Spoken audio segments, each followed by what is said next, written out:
कक्षा 10 के online class में सामाजिक विज्ञान विषय में सभी छात्रों का स्वागत है। पिछले दिन में मैंने आप लोगों को लोकसभा के बारे में बताया, जिसकी बखूबी जानकारी आपको प्राप्त हो गई होगी। आज हम आप लोगों को राज्यसभा के बारे में बताते हैं कि राज्यसभा क्या है और राज्यसभा का सदस्य बनने के लिए व्यक्ति में क्या योग्यता होनी चाहिए, उसका कार्यकाल क्या है। ये सारी चीजें आपको बिंदुवार अभी जानकारी दे रहे हैं। कृपया ध्यान से सुने और इसका अध्ययन करें।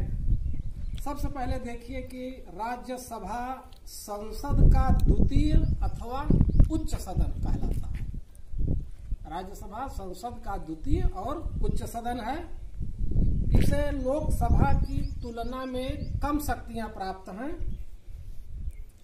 इसके सदस्य राज्यों और केंद्र शासित क्षेत्रों का प्रतिनिधित्व करते हैं।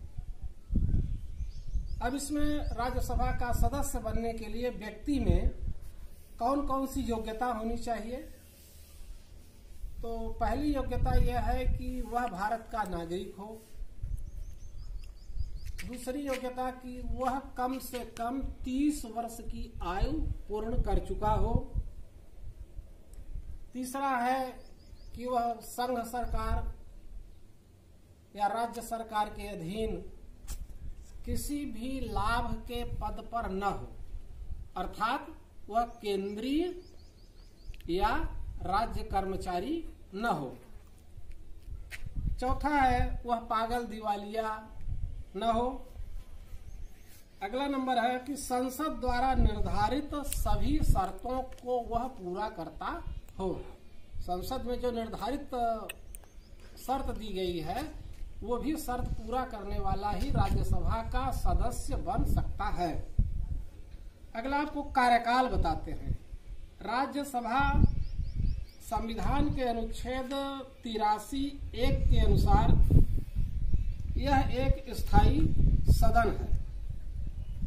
यह कभी भी भंग नहीं होती, बल्कि इसके 1/3 सदस्य प्रति दूसरे वर्ष अवकाश ग्रहण करते हैं और अवकाश ग्रहण करने वाले सदस्यों के स्थान पर नए सदस्यों का चुनाव हो जाता है।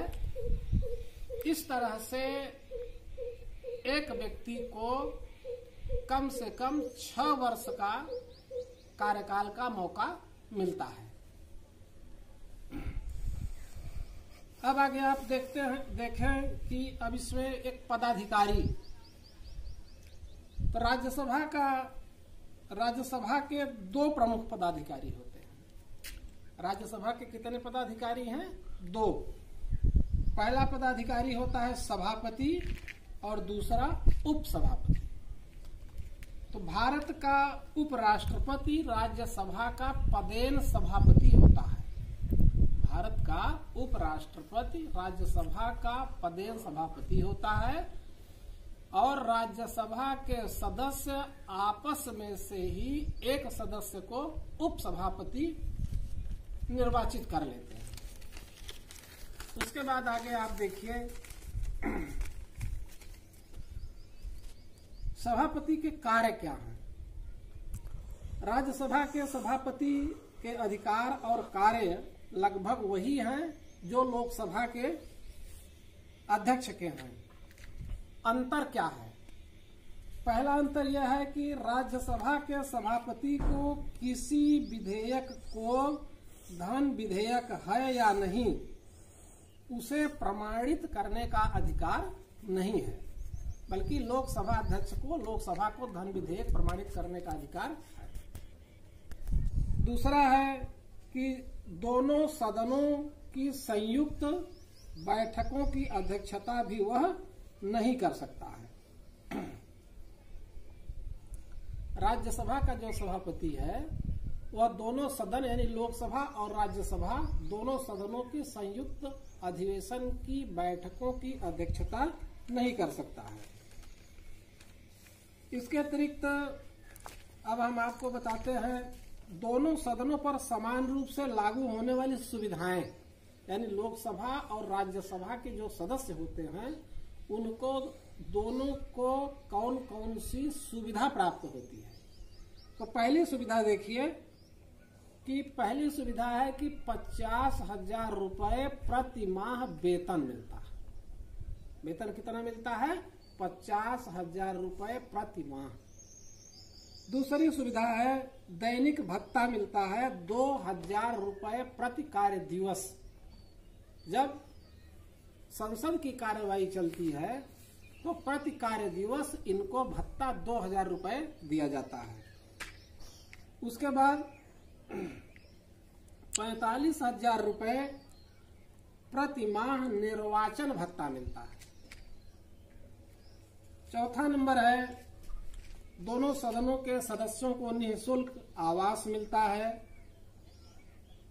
पांचवा है कि पूरे देश में भ्रमण के लिए निःशुल्क प्रथम श्रेणी का रेल पास मिलता है और एक सहायक जो ले जा सकते हैं, सहायक के लिए द्वितीय श्रेणी का रेलवे का पास इन्हें मिलता है।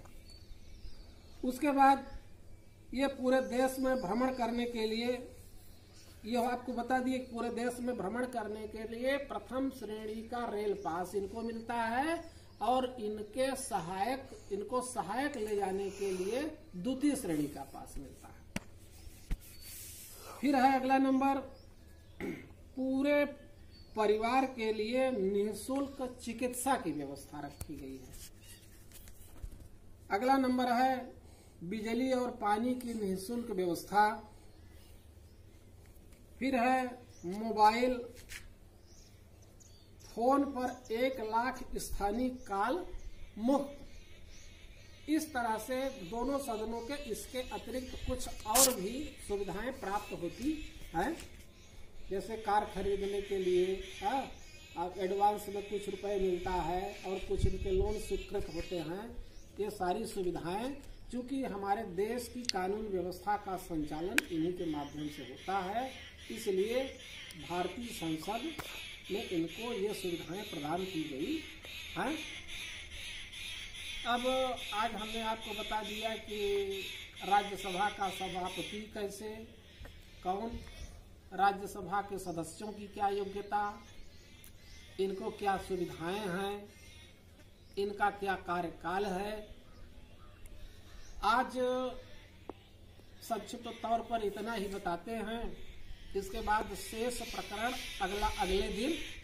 लेकिन ये ध्यान रखिए कि आप जहाँ भी रहें वो बिल्कुल स्वस्थ रहें, अपने वातावरण को स्वस्थ एवं साफ सुथरा बनाए रखें और कोरोना जैसी महामारी से दूर रहने के लिए अपने कहीं आपको घर से बाहर नहीं जाना है, अपने घर में ही रहना है। घर में ही रह करके और विधिवत नोट बनाइए और पढ़ने लिखने का अभ्यास करिए और पास पड़ोस में स्वच्छता का वातावरण बनाए रखें। धन्यवाद।